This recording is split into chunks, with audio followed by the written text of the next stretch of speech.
I've been reading about Mutiny and the Bounty on Wikipedia. What else can I say? What an impressive tale. On which note? On which note?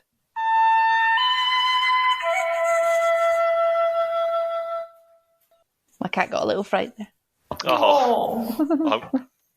I was sure for a moment there you were going to play Rule Britannia, and I'm very glad you didn't. I'm actually disappointed that you did not. Oh, I didn't even occur to me. That's how, yeah. That should be Britain's next entry to Eurovision. I don't think we'd win. I would vote for you anyway. At least we'd lose with dignity. Would we, though? Would we? Would be embarrassed for decades. Anyway, Mutiny on the Bounty. I'm so excited. I can't believe it's taken us so long. I was very tempted to pick this immediately after picking the previous one, but I thought I waited until it sounded like there was some kind of appetite for it. I don't remember any of us expressing an appetite for it. Oh, when we were talking about Ben-Hur, there was some discussion of all this. It came up at some point. Well, you can tell what me. I remember is you bringing it up, being like, "Well, I think we should watch this now." I heard the notes in your voice where you're like, "Oh, I want to watch this thing." What did you think, Laura? Me? Oh, first of all, justice for Captain Bligh. But we'll get onto that. Yeah, this was the best film I've ever seen. Oh yeah, yeah, loved it. It was so good. I have so much to say about it. I can't wait to hear what you all thought. Oh, that is so what I wanted to hear. Fernando? Was this a little different from the previous one? As in, it was almost the same, but they include some things that were not included, or were there things that were a little bit different? Yeah, definitely. I don't really remember the previous film, but how did Mr. Christian die in the previous film? Was that portrayed? Was the ending the same? No, I don't think he did die in the last one. Yeah, what happened in the last one? He was sentenced to death, was he not? For mutiny. That was Byam, was it not? Christian got away with it. Oh, really? Yeah, he just stayed on the Pitcairn Island, did he not? God, I can't remember now either, but I'm pretty sure the mutineers just got away with it, and Christian lived his life out on... Yeah, so in the 1935 version, the Bounty arrived on Pitcairn Island where they decided to hide, and I think Christian ordered the ship to be burned because he knew that it would be like a landmark. If somebody spotted it from the sea, they'd know that they were there. So he ordered it to be destroyed. Whereas, of course, in this film, he did the very opposite of that. Yeah. So, yeah, Fernando, you're right. It was different. Did you enjoy it? I enjoyed it as much as the previous one, yes. I can't remember what you thought of the previous one. I also cannot remember what I thought of the previous one, and I cannot remember what I thought of this one. I think it was illustrative. It made me want to learn a little bit more about Mutiny and the Bounty. I kind of remembered that it was based on true events. So it had color, and always nice. Yes, no expense spared. Full Technicolor. Yeah, it was good. Yes, I'm glad we rewatched it. Rewatched it, yep. We should watch it again, another cut of it sometime. There's an even newer version, right? Oh, we'll come to that. I wouldn't worry about that. Claire, I've saved you to last because I'm most nervous about you. Yeah, with good reason. No. Yeah, sorry. I just thought it was just boring. I just Did you? just didn't get into it at all, was not convinced by the pseudo-royal, what's his name? Godfather. Christian Fletcher. Christian. Godfather, yeah. Oh, Marlon Brando. No, wait, it was No Fletcher. Yeah, just didn't catch me at all. I really had to struggle through it. Oh, and that must have been torture because it's so long. It was so long. Yeah, I watched it in 3 chunks. Oh. The second half started promisingly. But then it just sort of wore off again. Yeah, I was mildly entertained for about half an hour. Remind us what that half an hour was. What happened? Let's see. That's the build up to the mutiny, isn't it? Because they leave Tahiti. The interval is after they've left Tahiti, I'm sure. Yeah, it's just everything getting leaving at the start unbelievably bad, and you're going, when's Fletcher finally going to snap?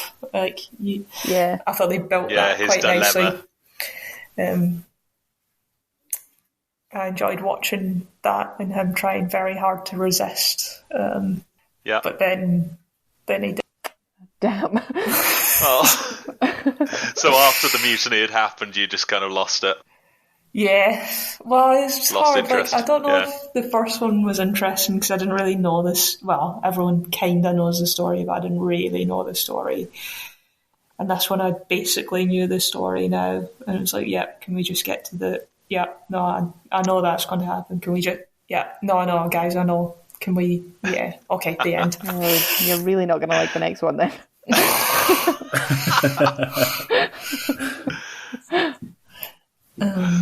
Okay. Yeah, I wonder if I'd watched this first and then watched the shorter version afterwards. I would have found it like, it's just action after action.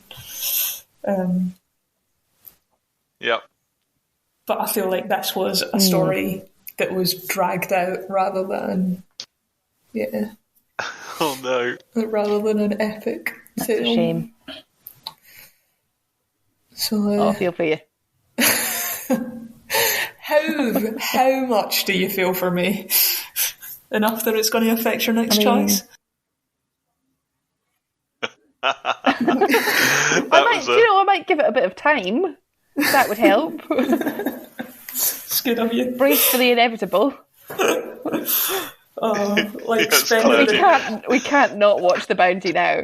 I quite agree. Like having to spend the night contemplating being keel-hauled. Yeah, do you want it now, or do you want it? Do you want it over and done with, or do you want to build up to it? I think while we've got the other versions as fresh in our heads as possible. Well, there we are. Should we start now? Should we start watching? Should we interrupt this meeting? Let's watch it right this second. No, Laura's got too much to say about this film. Oh my the best God, film she's ever seen. Oh, genuinely, so good. You've seen Thor Ragnarok.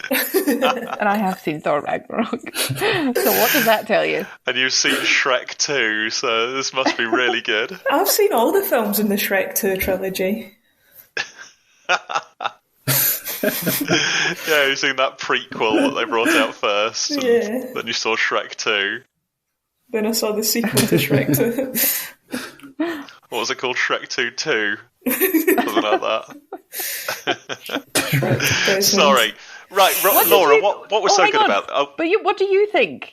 I love this film. Yes. I think this film's brilliant. This is the third time I've seen it. The first time was like on... actually, I saw a bit of it when I was like 8. It was on TV. I was watching it with my dad. I was like, Dad, why are they throwing all the plants off the ship? And he explained to me like all about the mutiny on the Bounty. And I saw it when I was a teenager, and I saw it when I was at uni, and now I've seen it again. Cool. And I love it. I think it's brilliant. I think it's really epic. But there's like lots of dialogue, so you can kind of keep up with it. It's kind of light-hearted in certain bits. There's some good moments of relief and humour. But also, I just think, I think Marlon Brando and whoever it was that played Captain Bligh are just fantastic together. They're such a great pair opposite each other, and I could just watch them all day. I love the settings. I love the epic feel of it and the huge numbers of extras and stuff. I love the effects. A really brilliant film, if you ask me. Oh, great. Wonderful. Same kind of feeling for you, Laura? Oh, definitely. With one difference, which is that now I get why people said that Marlon Brando was miscast. Okay, I thought he sucked. He was awful in it. Oh no, right? Because loads of people say this. I must be the only person who thinks he's good. But can you explain that to me, like between you and Claire? Because Claire, you said you weren't buying it, right? Just, I don't know. It just wasn't right. Oh. I'm going to find it difficult to put my finger on it as well. I just felt like he just did a bad job. He was a bad actor. I didn't buy it. I mean, I kind of did, like, because there was nothing he was doing that was distinctly like, I don't know. I wonder if the accent, first of all, I think was a difficult thing to get past. I have no immediate sympathy with the man who talks like that. I'm repulsed to me. Like it gives me some kind of evolutionary stress response. Do you hear that? Yeah, I thought it was. I take it in real life that person was actually dead posh, and that they were setting this up to be somehow close to reality, not having the cool American. Maybe I read that Marlon Brando made that choice himself. Because it's just not an endearing character. Like, that is not the hero that we can all... Yeah, no, I didn't like him at all. Like, empathise with. It's just, who's this posh dandy who talks like the Duke of Edinburgh? Who just hasn't done anything that I like in any way. And he's supposed to be like the hero. Yeah, just that didn't do anything. And why that was Marlon Brando, I have no idea. Yeah, I just didn't find I didn't find him convincing as that person, and I didn't find that person to be endearing enough to be the hero. Wow. Yeah, so I think like when you first see him, I completely agree. Like he's a twit. He's just a silly, vacuous idiot who's arrogant and who doesn't take things seriously. And I think that's part of what I like about it. Is you can see him growing as we go through. We can see he's just not interested in military service, as he says at the start. One must have something to do, must one, Captain? Tell me, what is a man of your particular interests doing in the Navy? Oh, process of elimination. There's something dusty about the army, and affairs of state are rather a bore. One must do something. But then, as we go on, we see him start to struggle, and he ends up being this unlikely hero. That this feeling of sort of he has greatness thrust upon him. He's not somebody who's built for this at all, and it takes him so much longer to put a stop to it than maybe other people it would. But I found that really engaging to watch, not because I liked him, but because I didn't like him in a way. I thought there was something true about that. And yet, on the other hand, Captain Bligh, who is such a villain, I found that I did quite like him. Yes. I think this is why I liked it so much. Yeah, it had that depth to it that I really liked. And whether I liked Fletcher Christian or not, I thought Marlon Brando did something really well there. I thought he created a character I really was interested in, though I hated him at times and loved him at others. Yes, I liked watching them together. I do have to say it. It was really off-putting and just repulsive, which made me like Bligh all the more, which again just pulled me in. I love Captain Bligh now. Big fan of him. In this film and in real life, we did him such a wrong last time. He is such a good egg. What? Like, we can come on to this. He is a genuinely lovely man. He's been wronged. Right, you're on Team Bly. I'm on Team Bly, like, through and through. Even in this film, I don't think he did that bad. Now, this is the opposite of what I expected to hear this time. So I expect this kind of shit from Fernando. I don't expect it from you. You're going to have to do some serious justifying there. He's a seriously I will. good egg. No, I've got sources. I've got historical sources. Oh, wow. So can we hear from the other two of you then? Yes, So firstly, Fernando, are you Team Christian or Team Bly? I did like Marlon Brando. First of all, I just looked up who Marlon Brando was. So I did like Fletcher Christian. Me too. And I did not like the other one. I did not like the captain. I would agree with you about him having depth if we think that the depth that he has is very shallow.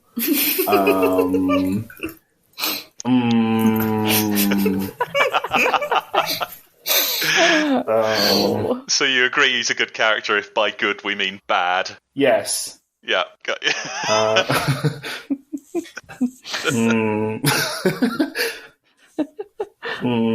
Yeah, I just don't know, and I don't see how the captain was a good person. But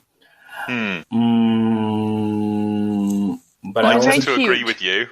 But I also don't see how having a full mutiny helped everyone in the end, which seems that it didn't. So I wonder why I wonder why Fletcher ultimately decided to have the mutiny. That is a good question. I have thoughts on this as well, because it seemed like a really spur of the moment thing because he felt insulted. But we can talk about that anyway. Yeah, okay. I feel like they didn't deal with that as well in this film as they did in the other one. Oh, with what exactly? With his decision and, it seemed like such an irrational decision in this film. Like it. And then just immediately was terrible for everyone. It was like, this is a disaster. Apart from Richard Harris. He did well out of it. Does everyone know who Richard Harris is? Because I was surprised when Michael didn't know who Richard Harris was. I do know who he is. I don't remember who he was in this film, though. I only imagine him as an old man. Yeah, he was, what was his name? He was the guy who was going to hang because he tried to desert. He, led the people who were going to desert. The gingery Irish man.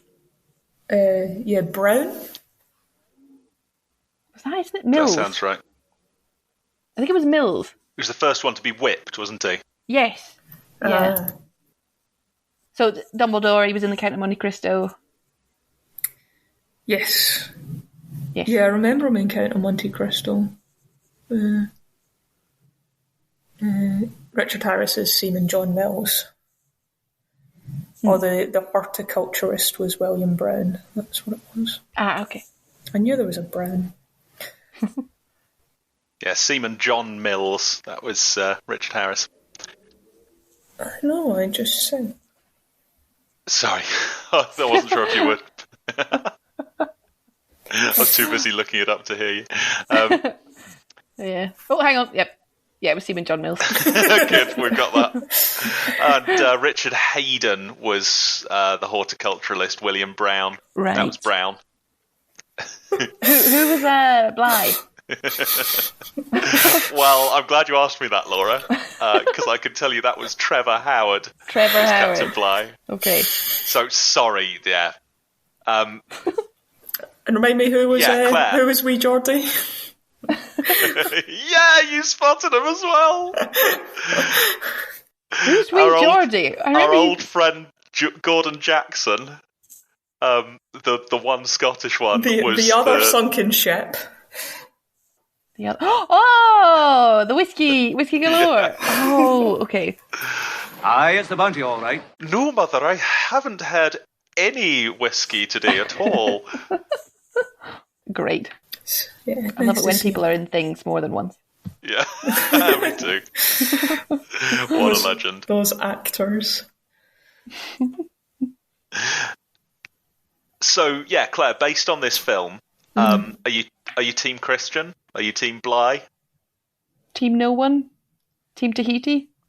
Are you just fed up of it all and want to go to bed? Oh, I want to be Team Tahiti now. Oh, okay. Yeah, that was unfair. You didn't give Fernando that option. No, I'm going to make you pick one or the other. We should all be Team Tahiti, really. Yeah. Yeah, I'm Team the Translator in Tahiti, because that's impressive, especially having not practiced his English for so long, presumably. Pretty good. It's really tough, because obviously Bly's a terrible person, and is he though? Seems to actively enjoy punishing people. Does he though? Yes. Well, I'll contend that in a moment, but you go on.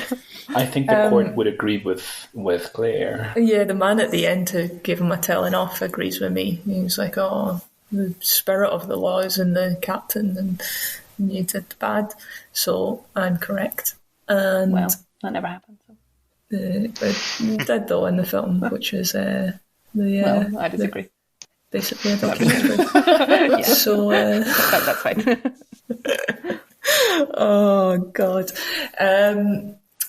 they're just both. They just neither of them did a very good job of anything. I'm just very angry that Fletcher led them all to be executed, essentially. He didn't have a clear plan for what he was going to do after this mutiny. He was just like, oh, I'm really cross now. Give me that sword. I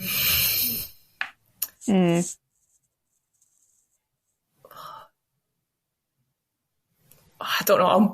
I'm balanced, probably Team Bly, just because he wonderful at least felt like he was embodying the law in some way, whereas I feel like in this film, Fletcher Christian watched people being hurt and then had that big rant at what was his name? Ned Young. Mills? Oh. No, like the other officer was like, oh, you a man, or do something about it, and then did nothing about it until he was insulted and then did something about it.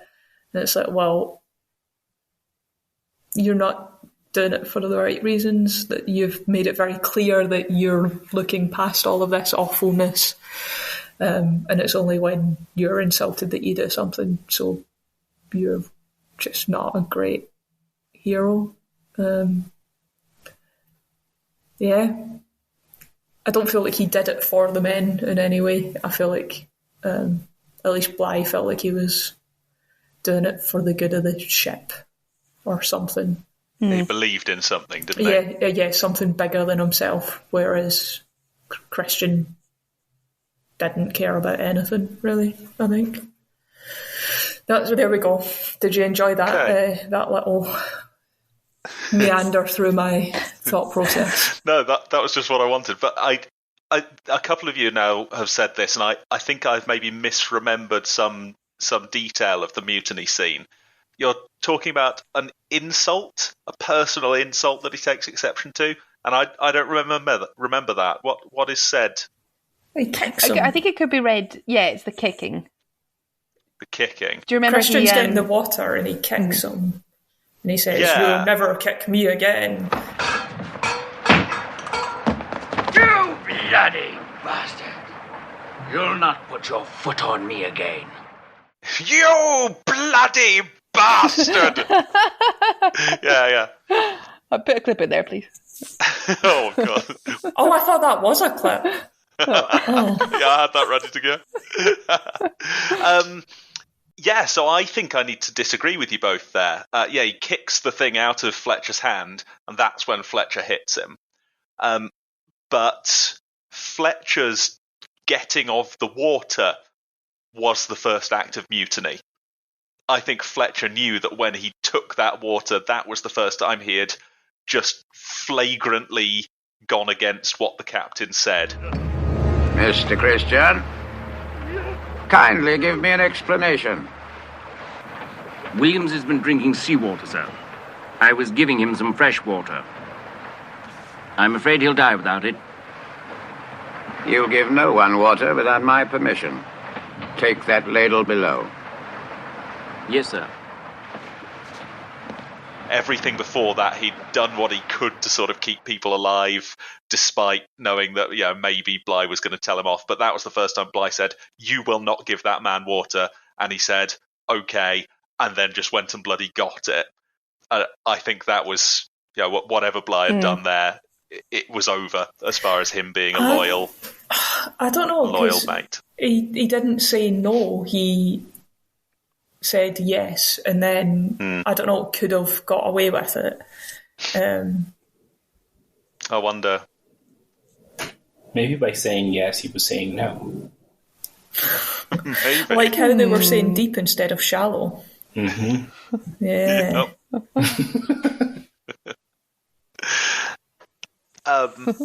To me that was him breaking, and that was what that whole scene was, and that whole half an hour for me was him not going into the mutiny, but standing firm against the idea of mutiny, even in the face of everything, because he felt that mutiny was just too rash and too much of a terrible thing to do, until he was just pushed so far that he broke. And that's what really made that interesting for me. I don't feel like that was mutiny. That was, he could have been punished for that in Bligh's cruel ways. That single act, it was the personal insult, the kick on his body, the attack to his person. Right. That's what I felt. It. Yeah, I think I'm with you, Michael, that he'd broken finally and he was disobeying him. But the fact that it was when he kicked him and he just it seemed like an instinctual reaction was just to punch him, which was not measured, was not him thinking, right, this is the, that was the, which then was just a spark that lit this flame. But it was like he just couldn't bear to have been. I don't know, but I see both sides. I think you're right. It was just such a slow build, and then it was bound to snap like that. Yeah. I guess I'm seeing what you guys are saying, though. It was not necessarily a decision that he was taking, but a reaction. But I think the fact that had come just these few seconds after the first time he decided to openly disobey, I think he had already thrown caution to the winds and broken without the insult. It was a hatred based on righteous indignance, and knowing that this man was an evil son of a bitch. And now Laura's going to tell me why he was a teddy bear and should still be in charge of the Navy today. Oh, he's so cute. Oh, I loved him so much when he had to do his little dance. I saw myself quite a lot in those dance moves. Oh, yeah. That's exactly totally how I dance. I'll tell you who I saw, George W. Bush.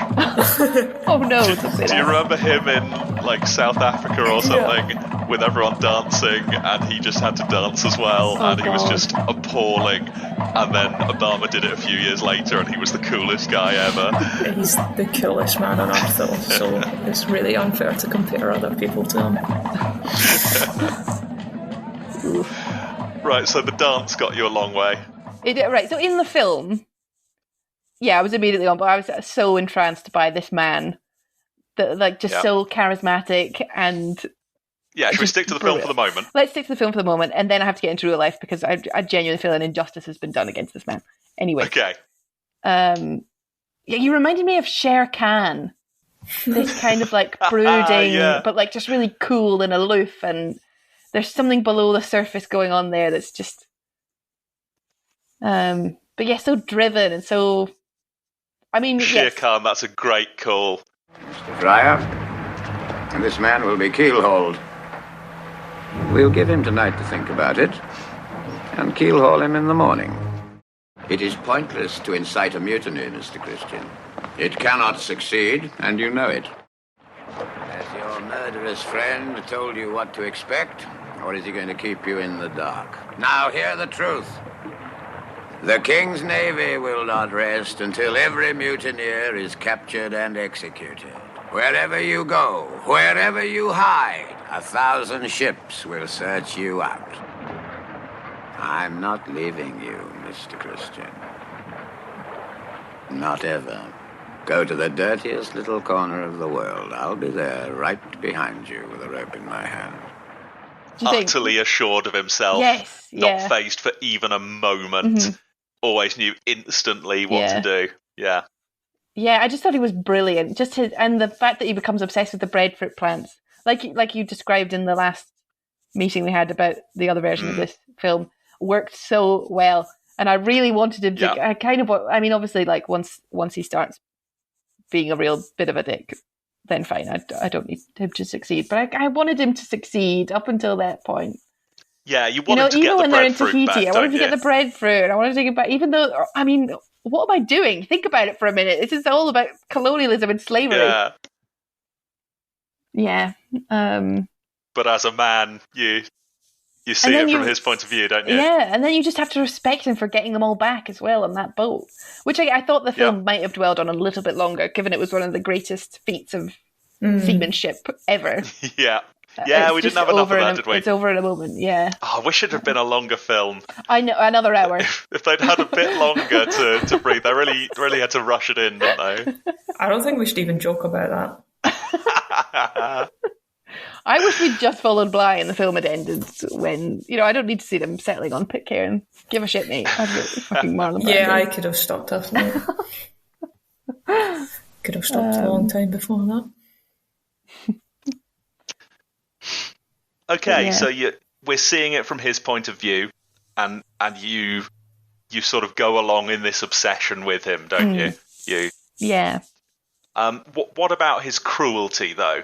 It's made just so clear that he's unreasonably cruel, and that he even takes a pleasure in it. I didn't see the pleasure in it. Like he doesn't. No. I didn't think he took that much. I mean, he was very hard, obviously, and excessive, and he knew he was being excessive, and he had a rationale for that, which was kind of bullshit. But still, you could see how he could believe that. But I just didn't see him take any real. He never seemed to enjoy it. He seemed just so cold and stern all while watching the punishment. What do you think? Okay, I thought there was a real creativity to the punishment that I think only comes from enjoyment. Like having this small water scoop hanging up. Mr. Christian. Yes, sir. I'll have a sentry posted at the water cask, if you please. Aye, aye, sir. I want this slung from the main to gallant yarder. Any man desiring water will climb and fetch it. He may have just as much as this ladle holds and no more. Then he will replace the ladle at the yarder. Are we short of water, sir? Do you wish me to repeat the order? You don't just think of that as a way to minimise water rations. Like there's a real creativity in making people climb up to get that. I think you have to be taking pleasure in it. When Ned's seen laughing at the way he walks, that's different though. Mr. Young, you go up to the crow's nest. Let us see how you walk. When should I recall Mr. Young, sir? When I come on deck in the morning. I want to see how comically he walks. Poor fellow. But perhaps in the morning, sir, he won't be able to walk at all. Perhaps. That was a very... That's clearly personal, though. Yeah, but you can't be that personal to be a good captain. Yeah. That's unreasonable. He needs loyalty. And there was a cruelty in it as well. There was this sort of, I don't know, this ironic punishment was not good. I did really feel for him, though, when they were laughing at him. Yeah, it's nasty. Also did walk quite funny. I mean, he's lived his life on the sea. He's clearly got good sea legs. Yeah, okay. So you don't... What about keel hauling a man? Yeah, all right. Which is basically sentencing someone to death. Oh, well. Quite a torturous death as well, which is... Yeah, a particularly grim and spectacular death. Is that necessary to maintain order? Well, I don't know. He thought it was, though. What voice is that? I don't know. His position was that you had to rule through fear, and that's pretty terrifying. So I mean, the guy punched him. Yeah. That was really over the line in that era. You can't be... I actually tried to throttle him. Yeah, you can't hit the captain, I mean, I'd blow up if someone tried to throttle me. Yeah, okay. And really, he could have just had him hung. He was giving him a chance at life. Yeah. I'm just going to dunk you. I'm going to give you a quick dunking. And quick dunking. A quick dunking. Just call me Duncan. And this is why, again, because obviously the poor guy got eaten by a shark, which was unfortunate bad luck, I have to say. I don't think he planned that. But when that happened, he didn't look pleased. He looked just grim. Like, oh, fuck. Yeah, I think it's because he wanted to hang him up from the yardarm. He wanted to, like, it has spoiled his show, hadn't it? Stolen his pleasure. Oh. Yeah, he had a plan and it had gone wrong. Oh, I see. Yeah. Yeah, he wanted the theatre of it to scare all the rest of them, which again was just a little. Oh, he's not coming off well again. Little evil. What's another one? How about there's the barrel rolling around under the decks. He didn't know that was happening. They told him, didn't they? They said there's something loose below. Mr. Christian told us to stop this. What the hell are you doing, Mr. Fryer? Mr. Christian's orders, sir. Barrel broke loose. Put the hand over instantly! But Mr. Christian's below, sir. Put the hand over! Starboard helm! Starboard helm it is, sir. Idiot! Oh, maybe that was more just pig-headedness than actual evil. I mean, he had to get to the breadfruit. They lost a full league. We lost a full league before I could countermand your order. One full league. Yeah, they did, I'm didn't being they? silly. I agree. He was difficult. Yeah. I just loved him so much. But I agree. He was obviously like a real bastard. I get it. Yeah. Fine. You've got me. No, Fernando. I'm glad you sort of said that because I think the film tries to make you sort of like him, despite everything. He's a villain you like, and that's a really hard thing to pull off. Yeah. Especially when he's so clearly evil. Yeah. Were you going to ask Fernando something? Well, Fernando started to speak and I cut him off because I was just so excited. I think he himself, at least in the movie, acknowledged that he was being cruel. He said that cruelty with purpose is efficiency. Now, don't mistake me. I'm not advising cruelty or brutality with no purpose. My point is that cruelty with purpose is not cruelty. It's efficiency. But a man will never disobey you. Once he's watched his mate's backbone laid bare, he'll remember those white ribs staring at him. He'll see the flesh jump and hear the whistle of the whip for the rest of his life. So I think that doesn't take cruelty away from efficiency, but I think he definitely saw that he was cruel. And maybe he was not enjoying... I think I see what Laura says, that maybe he was not enjoying the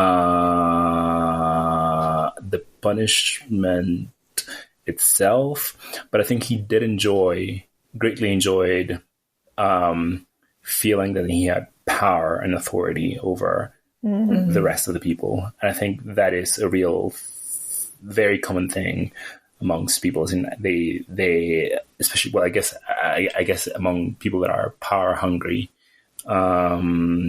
they enjoy having power so much that they want to display it every time they can, even when it is unnecessary.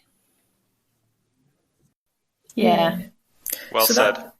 That's one thing that I thought was made really clear in the film, and one thing they did really well was, or it certainly seemed very powerful to me, was the balance of power and the he's just one man. It just takes two men to be able to overpower him. One man who's stronger than him can overpower him. And he has to cling on to that power that's been given to him by the authorities back in Britain, by all means necessary. Which I also think was really interesting, that they made him come from a more working class background. Yes. That he's already got a threat to his power, which is that he wasn't born into it and had to work for it. Yes. Yeah. So interesting. And he had a clear sort of chip on his shoulder, didn't he? Definitely. Hated Bligh. He hated Christian because of his background. Yeah. Where Christian only, I guess, had a snide carelessness about it. He just failed to respect Bligh. Well, Bligh had to work so hard to get where he was, and for Christian, it was like, oh, this is the career that seems least abhorrent to me of all the careers that are open to me. I'll just saunter into this job. And yeah, you can just feel Bligh clinging on to power and authority and shit. And they address that later on with the three seamen who are made captains. Them saying, "Oh, how are we going to tell people what to do?" That was just sweet. Comes naturally to Christian, to the upper class, that they have the power, they have the authority. Whereas, it's not so obvious if you're from the same class. Which I thought gave the film a bit of a weird message at the end when Bligh was being reprimanded, and they were like, "Oh, bit of a failed experiment that we gave it to some, pleb like you." And they used that word, didn't they? That it wasn't quite clear what it meant when they said that they, the Navy usually has always picked its officers from the ranks of gentlemen, and in the case of William Bligh, the Navy failed in that respect. Justice and decency are carried in the heart of the captain, or they be not aboard. It is for this reason that the Admiralty has always sought to appoint its officers from the ranks of gentlemen. The court regrets to note that the appointment of Captain William Bligh was in that respect a failure. And that means two things, and it means not only that he was not of an upper class, but also that he did not behave in a gentleman-like way. And that seemed very, very strong. But yeah, it was an attack on his class as well as on his character, wasn't it? But again, just so much more depth. So what a more interesting scene than in the version from the 1930s. What a thing to think about, and to think, do we agree with them or not? Yeah. Well, obviously, I think people that are born into wealthy families and landed gentry are more upstanding citizens than anyone who's born poor. That's a given. Obviously. They should be in leadership roles. They've got nicer cloaks. Nicer cloaks, nice silk nightcaps. Carriages. I loved his pyjamas. They were so good. Scrooge McDuck. Yes. But again, just what a fantastic way just to make you think, what an idiot. Yeah. What a just hopeless case. and then somehow to make us care about him later on. I thought that was great. Yeah. But maybe it didn't make all of us care about him. Okay, so we've discussed Bligh. Can I just finish the thought about people in power? Because I feel like there was a sort of triggered a deeper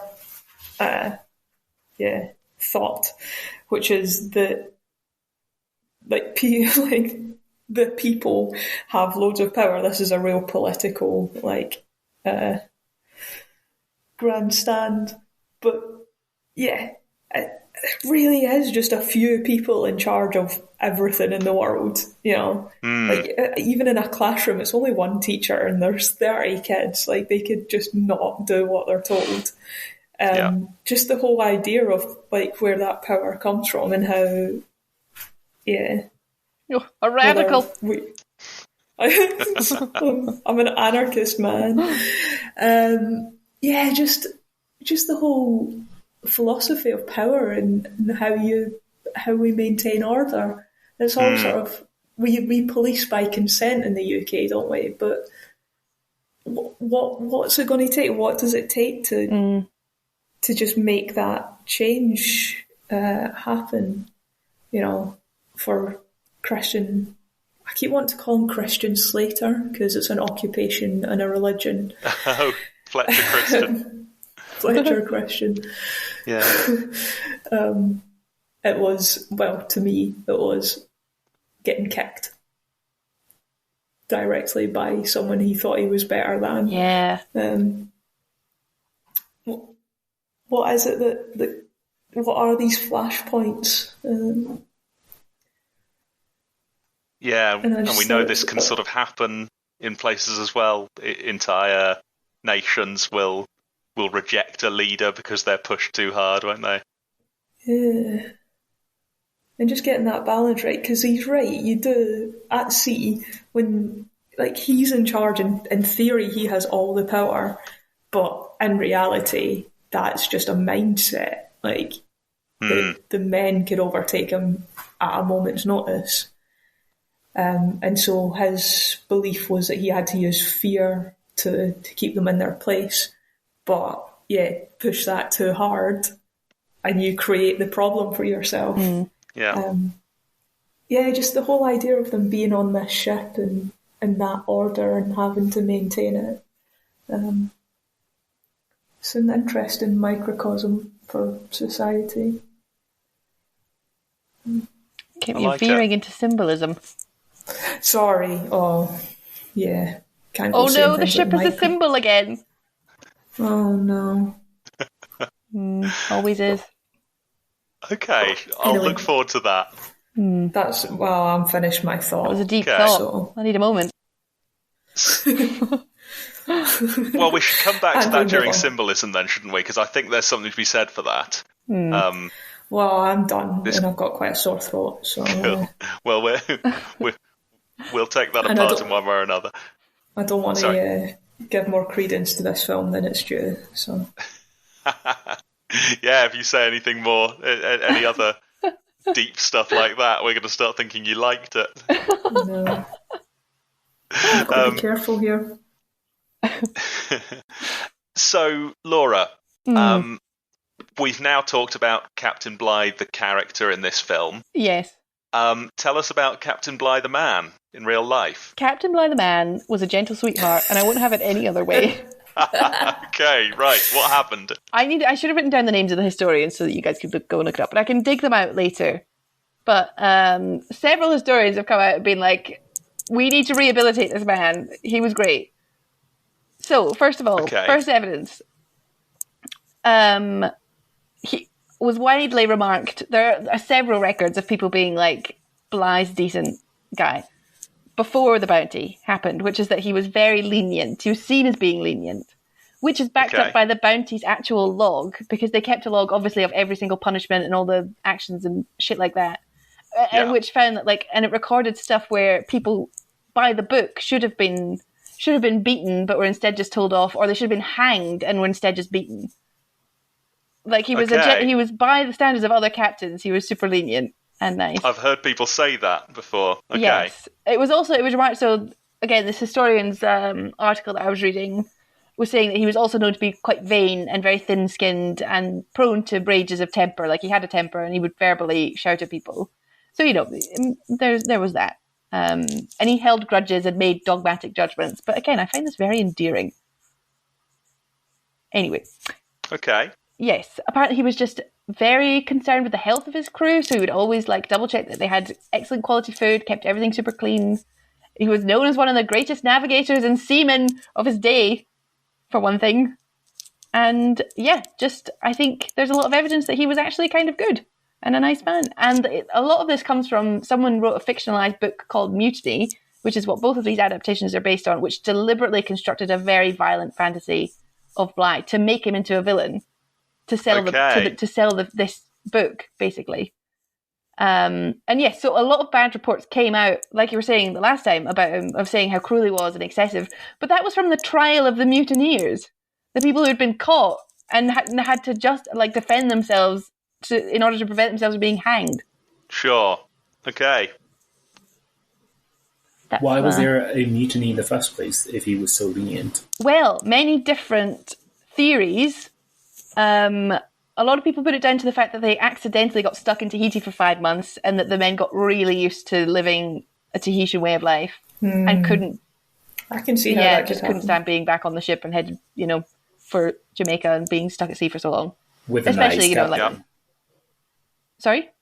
They couldn't think of going back to his ship with a nice captain. Yes, exactly. They were like, no, we don't like niceness. Yeah. I'd love that. So by modern standards, he would have been very cruel and stuff, right? But you're saying by the laws and by the standards of the time, he was very lenient. Yes. Yeah. So being on a ship in the Navy on a long voyage, even with a nice captain in the 18th century, was pretty miserable compared to living on an island paradise with your new girlfriend. Yes. Yeah. Exactly. And I read some other theories that people had that Christian Fletcher was just kind of... Fletcher Christian was just kind of a dick. Yep. And incited the mutiny because he was lovelorn. I don't know how true this is, but there's historical letters and stuff that he was madly in love with his cousin, Isabella, who'd completely rejected him right before he had to go on the Bounty. And then was just in a terrible mood. And then got his Tahitian girlfriend, Maimiti, who's real, and renamed her Isabella. Oh my god. Savage. Yeah. Oh. So yeah, it's all sorts of stuff like that. There was also, I hear in the 60s, someone also constructed a theory that he was actually a repressed gay man who was in love with Bligh. What? Obviously, I was waiting for this to come up. I'm glad someone beat you to it. I'm ringing the gay gong. Okay, ring it. Oh, did you get something? No, I'll wait for symbolism because I've got a lot. Okay. I mean, you see me take my notes. I've got a lot of notes. Oh, is it time? Yeah. Who's banging? Who's ringing the gong? Oh, that was the gay gong. It's a lot more tinkly than I imagined. I thought it would be quite more. Yeah, well, I had a glass nearby. That was the nearest thing I had. It'll do. We'll work on a noisemaker.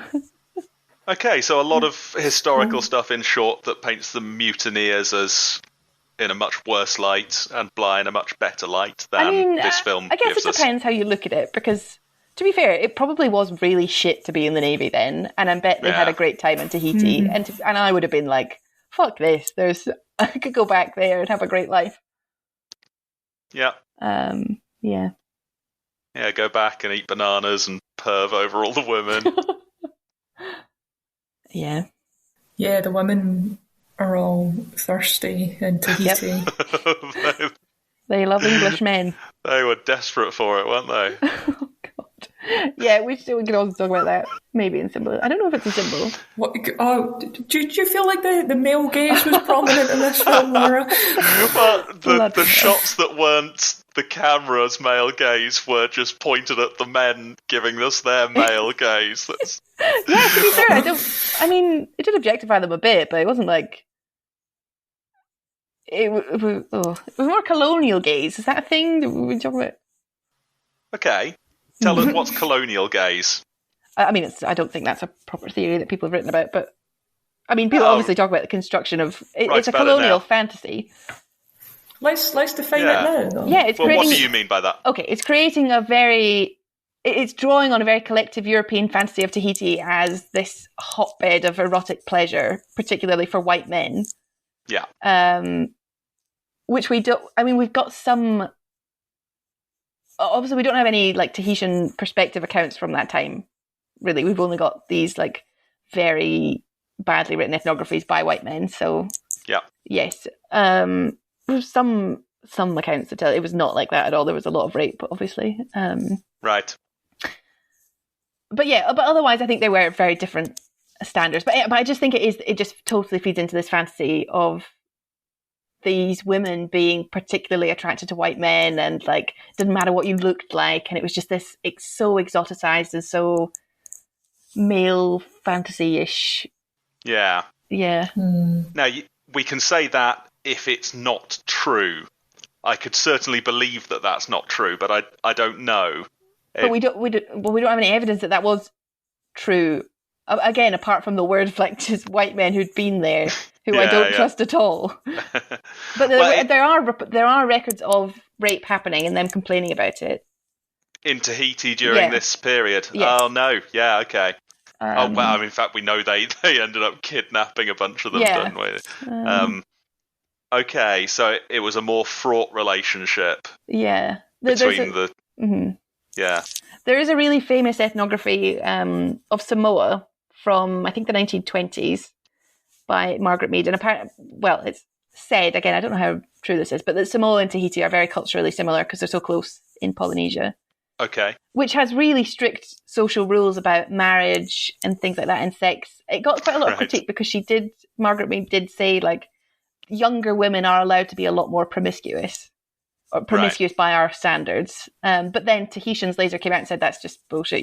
You've misunderstood our culture, sort of thing. And obviously, like, there's we can't really compare 1790s Tahiti to 1920s because they're just be vastly, vastly different. Sure. But I just think I don't think we can take it as fact that this was some kind of like pleasure island for. Yeah. So what do we have? We know that they wanted to go back, don't we? Yes, I'm sure they had a great time. And we know that at least some of them were engaged in apparently also like historical consensual records. Relationships. Historical records show that 40% of the crew caught venereal diseases. Nice. So they were staggering around. Yeah. Yeah. Okay. So it's certainly different from the sort of basically genocides that we see in some similar places in this period, and that this was at least partly a positive relationship between the two. But yeah, they certainly painted a picture. Yeah, this I just think place. This idea of all of the women having absolutely no, like that they were all just so none full of them lust. have boyfriends yet. Yeah, there's like any Englishmen. They were like they would just throw themselves at them. I'm like that. Just does not ring true. Yeah. I think it's a very stereotypical portrayal. If you look at I'll need to dig some out because I know you're going to ask me about it, and I don't have any other examples. But, no, I'll go with that. I'm not going to ask you for citations or anything. Well, you normally fucking do. Do you think it's because, the British and Europeans had spent centuries repressing women, and then when they arrived on islands where there wasn't the same horrific treatment of women, they were very confused by it? Yeah, I'm sure that played into it. So there are women whose ankles are showing. They're mad. They're sex crazed. Yeah, I think it is fair to say that I mean, obviously, like radically different culture does not share the same restricted Western view of monogamy in the 1700s. Yeah. So, but yeah. Again, that's not the same as being sex crazed. No, by no means. That's just different. And we do find different very confusing. We could imagine that the mutineers would have made the mistake, correct? Yeah, bloody men, hey? What are they like? They're all sexist. We'll just make these generalizations. See what I did there? And everyone knows you shouldn't generalize. Would you rather live in 1790 Tahiti or 1790 England? Tahiti. Same. Fernando? I want those bananas. Well, I really don't know how was Tahiti in 1970, nor do I know how was England in 1970. Well, 1790. We have a reasonable idea of 1970. But... Yes, I meant 1790. But I'm still going to assume that there was more mathematical knowledge in England, so I would go with England. Well, that's a bit presumptuous, isn't it? It's also a bit true. It depends what you call math. I guess it does. Yeah, it looked great though. I mean, apart from anything, it's like the weather's nice. Like that bit they didn't make up. It's definitely gorgeous in like the South Pacific, and it's horrible here. And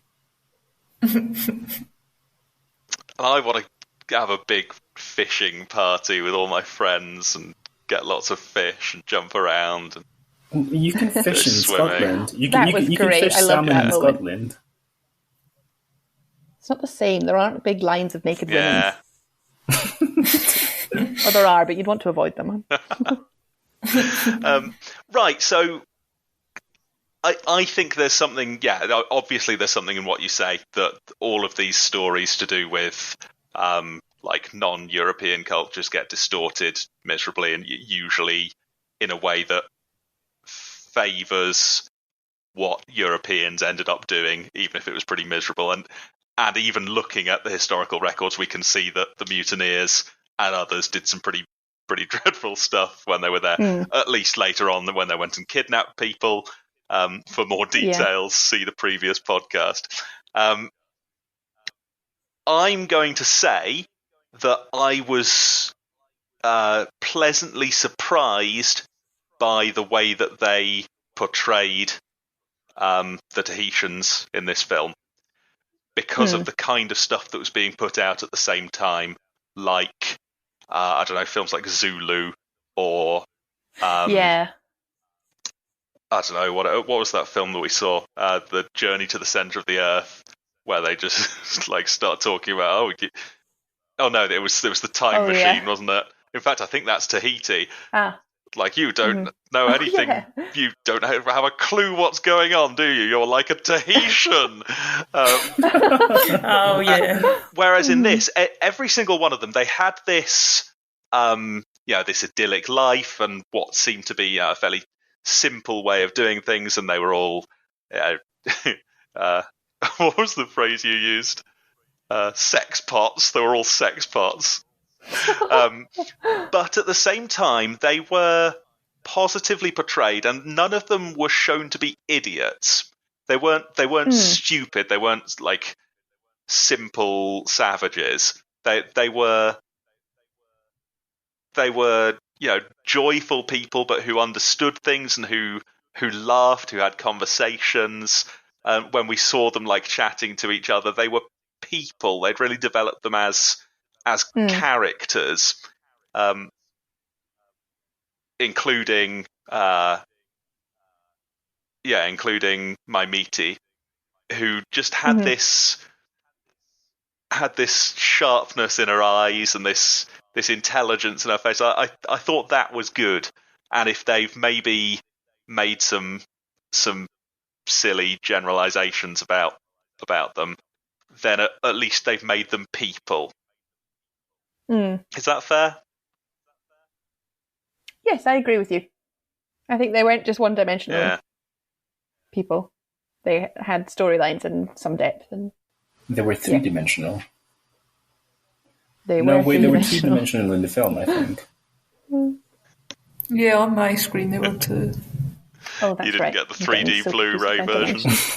dimensions. Yeah, I thought the king was a bit of a figure of fun. I thought they had him being kind of silly and not how we would normally picture a monarch.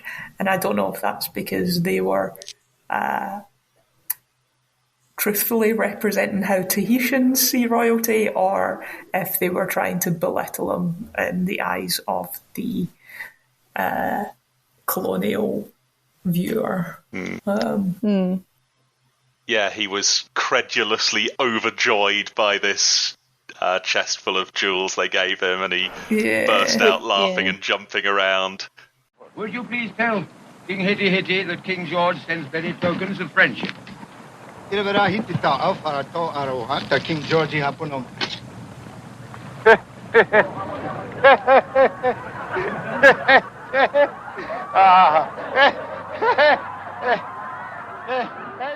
Yeah, he wasn't. They made him quite childlike, and I think that's a real colonial, the white man's burden, and this is how we see people in the countries that we're going to take over, is they need looked after by the proper adults. Yeah. So yeah, I thought they belittled the Tahitian people.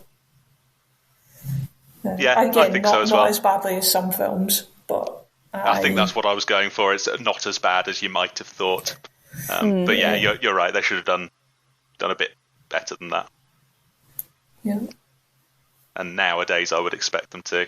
For example, if they went and, for example, remade this film in the 1980s with a famous Welsh actor or a famous Australian actor. You can't just make stuff up, Michael. Well, just hypothetically, if there was such a film, I would expect them to be a bit more sensitive about the Tahitians. Okay. But you're right, basically. Okay, I'm glad. It's good when your opinion is correct. I give your opinion 5 out of 5. Wow. You may keep that opinion.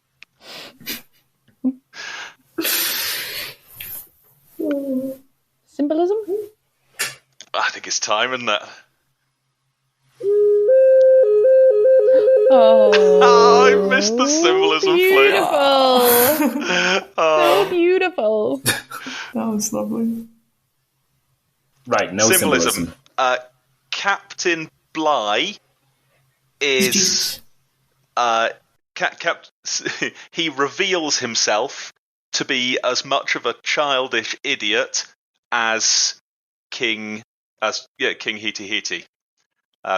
King Hitty Hitty is jumping around with pleasure at this box of tricks that the Europeans deigned to give him, and we all had a chuckle at his expense. But then the same day, William Bligh was reduced to the position of almost a beggar, abandoning his this like respectability that was so important to him. The idea that he would dance like that in front of his men is out of the question. But he was so desperate, and they had something over him that he was made to look like an idiot. And I thought there was a good reflection there. At that moment, the Tahitians were looking down on him and laughing at what a fool he looked, dancing around not for jewels and gold, but for fruit that just grows everywhere that means nothing to them. Do you know, I thought he looked like he had quite a good time doing that. Oh, no. He was so awkward at first, and then he started laughing a little bit. Did he start laughing? Like he had a chuckle. I thought it was entirely put on to try and please his hosts. I think he relished letting go for a minute. But for that brief moment, he too wanted to just stay on Tahiti for the rest of his life. Oh, are you going to rewrite this story from his point of view? I might have to. And we are going to film our new version. You want to be Fletcher Christian? Yeah, that's me. Are you going to do the voice? Of course. Oh, Captain, I thought I heard your voice. Oh, well, I thought I heard your voice, sir. Good night. My personal dislike of you. What a guy. Could you go up and tell him yourself? Only I don't think he'd believe me. Even crisper, I think. Okay. You want to be able to cut I don't think I glass can with do it. crisper. There's a little softer on the edges. You need to ramp it up. I didn't feel like I was... there were nails on a chalkboard enough. Yes, regretfully. You see, It is said, daughter not good enough for England, breadfruit not good enough. Well, that's certainly a very sound point of view. You tell Captain Bligh, no breadfruit. Yes. May I suggest that you tell Captain Bligh yourself? You see, I don't think that he would believe me. No, I can't do it. I've lost it. Oh, I've met my limit. I've met my Waterloo.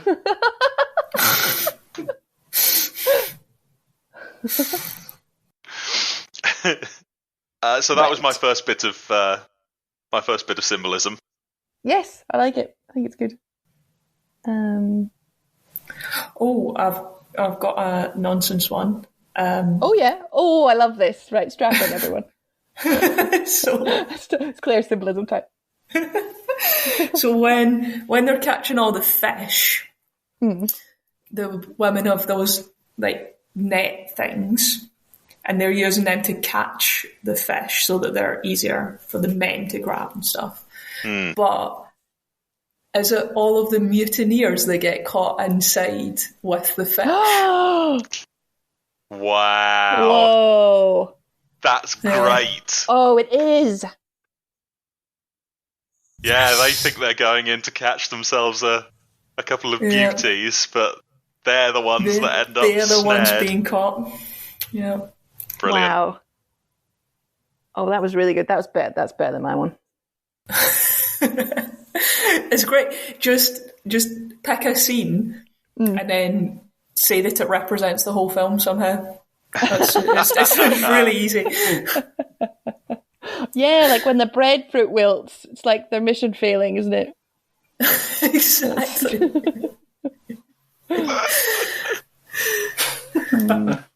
I've got a lot to say about that wilting breadfruit.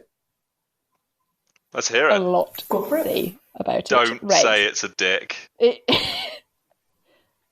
No, right, come up with do something else. If that's where you were going with that. I have a whole thing about it. Right. Just bear with me. Right.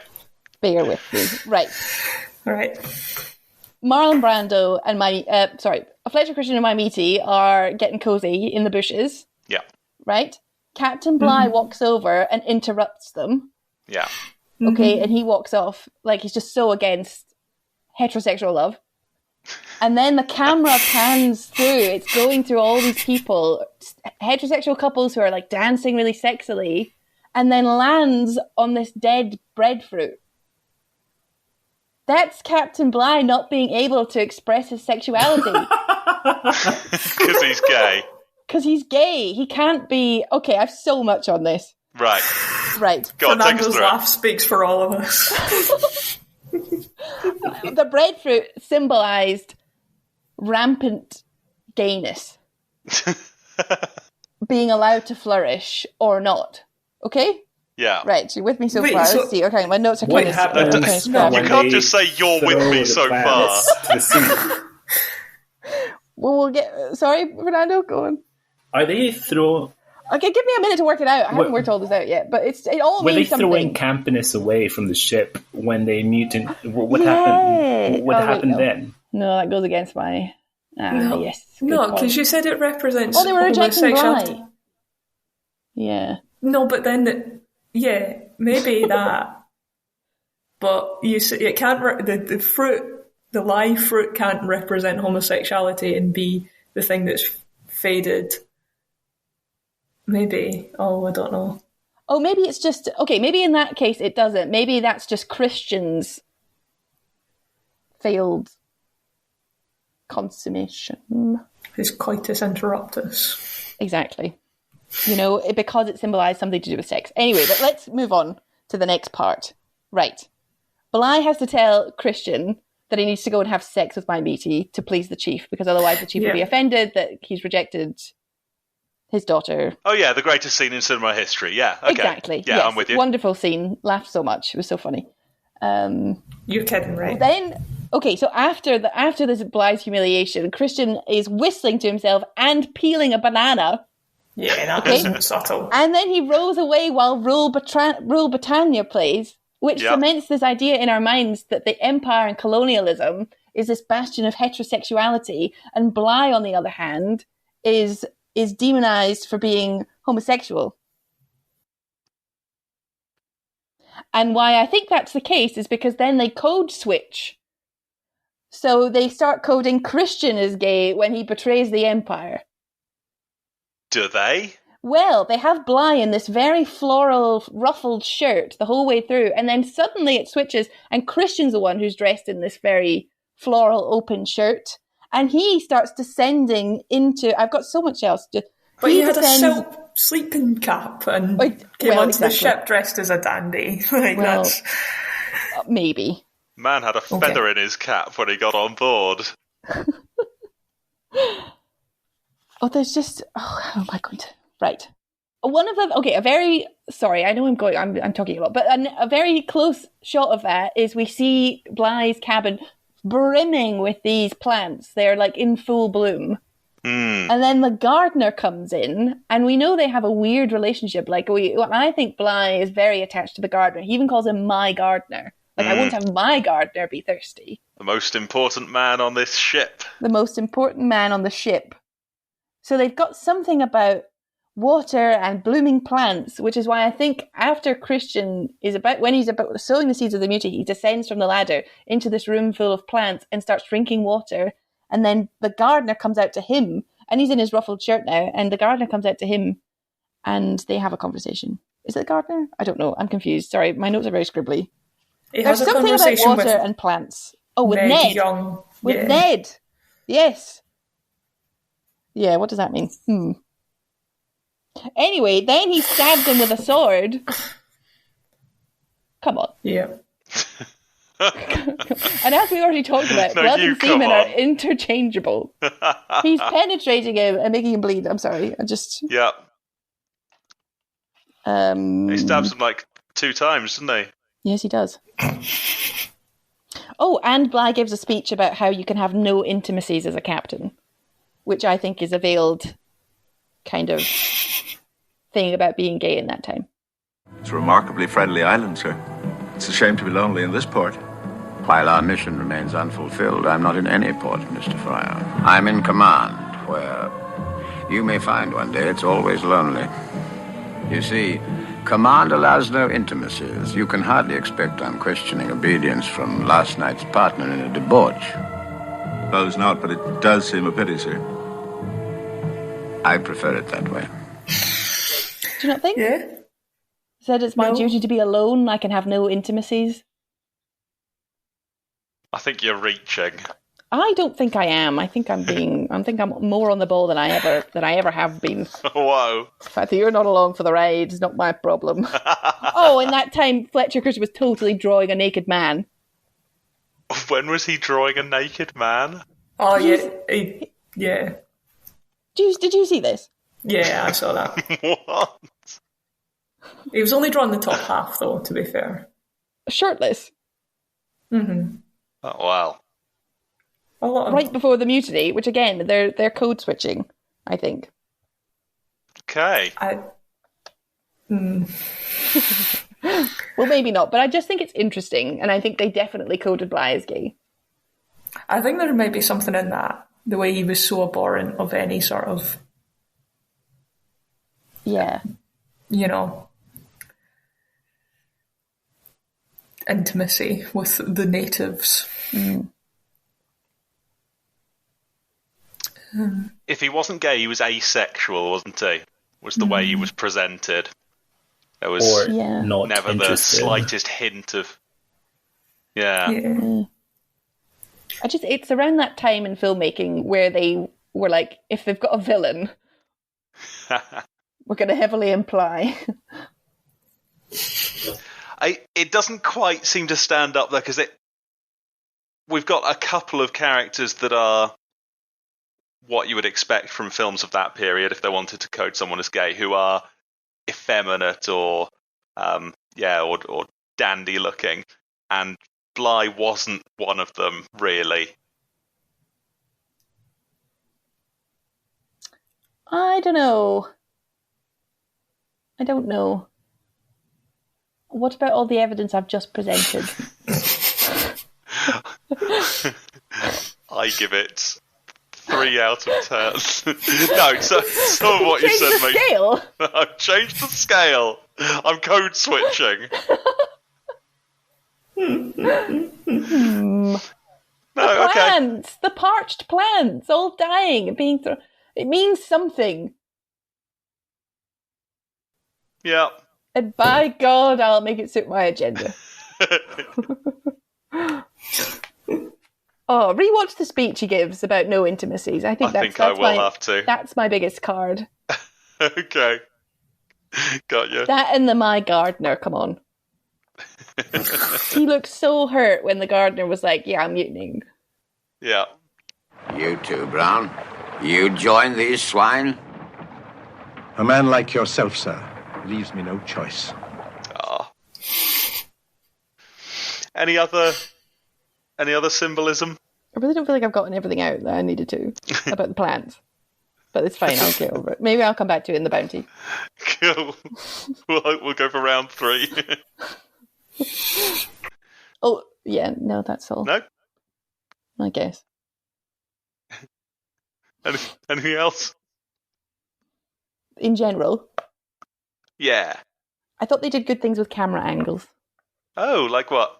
Like we had immediately, very often had very low angle on Bligh so that he looked really tall. Whenever he was like asserting his authority, the camera would look up at him. But when he was being mocked, it like looked up at Christian instead and kind of looked down on Bligh, or at least like across. Oh, wow. Yeah, when they're joking about the way he walks, he's down on the deck and they're up the steps, aren't they? Yeah. Yeah, nice. Oh, I know it's been an hour and a half, but I could really keep going. I just want to know what you thought about about Fletcher Christian's determination to go back to England. Were you sympathetic? Did you feel like, stop being so annoying and get on with your new life in this paradise? I felt like it was unrealistic. Yeah. Yeah, I thought at that point he had to accept that they were done. But just like Captain Bligh was obsessed with the breadfruit, he became obsessed with clearing his name and going back to England, didn't he? It was beyond reason.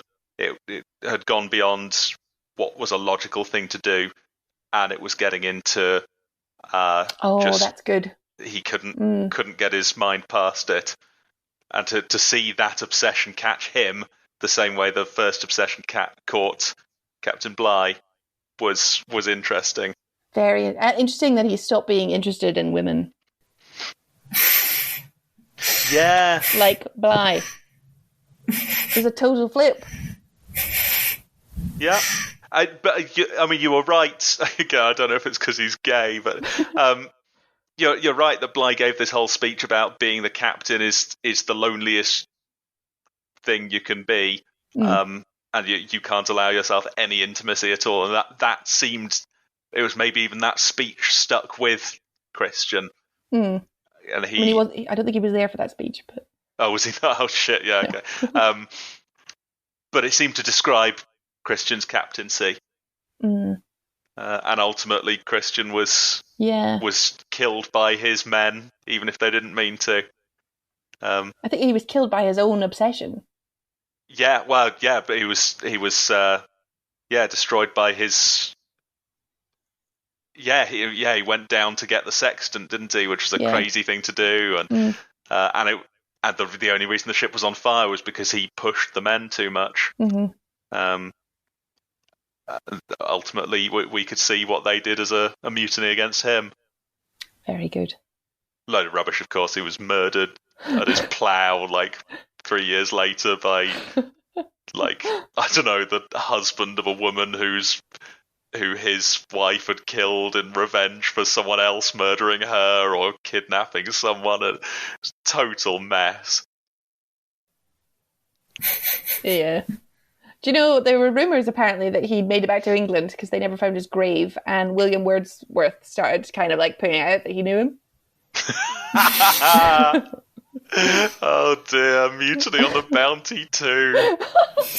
Christian in the City.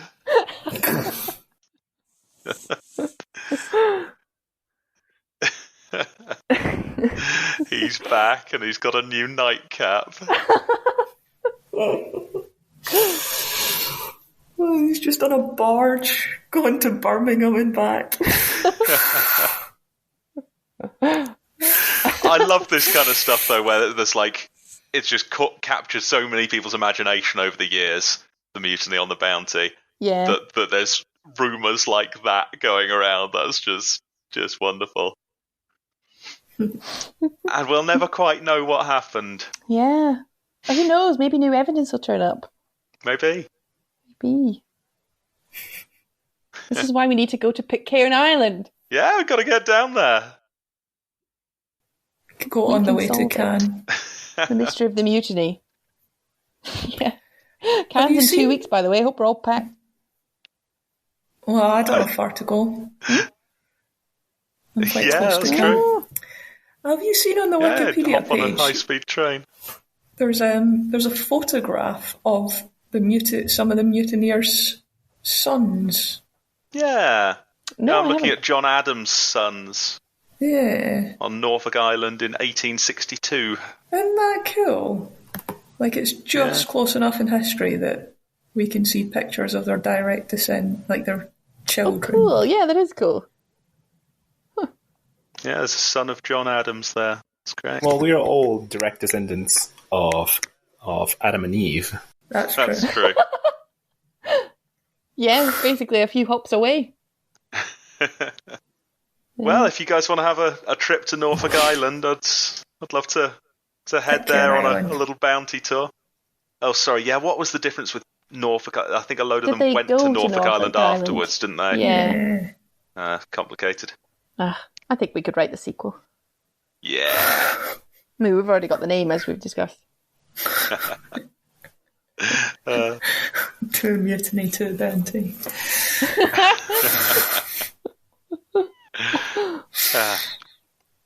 Well, if we were going to wrap up then, Claire, just bad film? Bad film. I'm really excited that I found so much to say, though, so, that's good. At least I had plenty of talking thank you for points. participating. It's nice to have a complaint sometimes. Yeah. I love having a big complaint. I know it's not like me to complain, but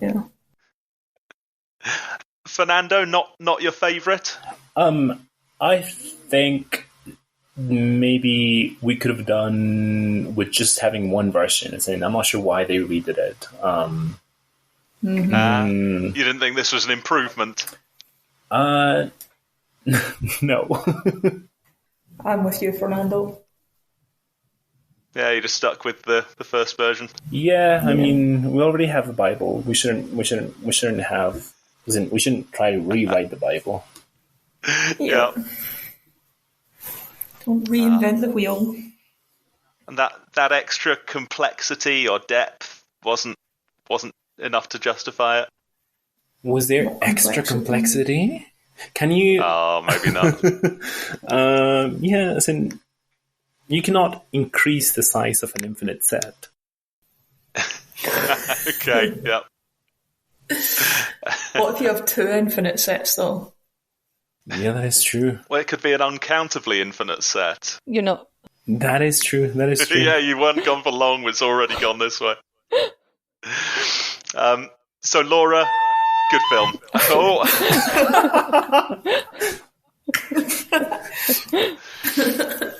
Laura, was this an improvement on the 35 version? Oh, we didn't even talk about the 35 version. Oh, I had so much else to say. Right, never mind. We can talk about it next time. Yeah. Well, do you want to just come round and we'll just chat? Yeah, that sounds good. But did you know apparently they deliberately, just one more fact, they deliberately cast Charles Laughton and Clark Gable because Charles Laughton was openly very gay and Clark Gable was a raging homophobe, and they thought that would create interesting tension, which it did, apparently. Anyway. Because Charles Laughton was openly very gay. He was like, no, he didn't hide that he was gay. All right. Very gay. I think very gay. He was very gay. On a scale of 1 to gay, he was very gay. Okay. He was nice. 11. He was 11. No, don't say that. Okay. Go on, say it. I was gonna. It just reminded me of the quote from Dostana, but we're gonna have to bleep this out again. So. Anyway, good film, Laura. Amazing film, like just one of the. It was so. Apart from everything I've just said, I genuinely thought it was just an epic, amazing, well-made, cool film. And I kind of already want to watch it again. Oh, great! So, I'm glad I got one of you anyway. Yeah. And thank you all for chatting with me about it. This is a really special film to me, and I was I enjoyed chewing over it. Oh, I'm sorry you have such terrible taste. Yeah. Always next time. Whose turn is it next? Oh, sorry, I got to play the music. Apologies. Please. Thought I'd already played it.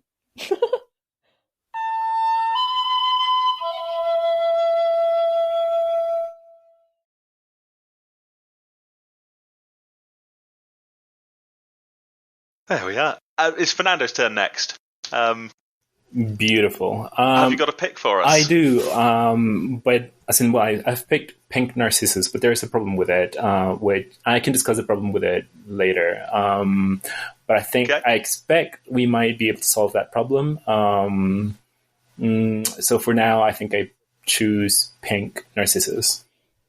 Pink Narcissus. Ooh. Okay. Thank you very much. Lovely.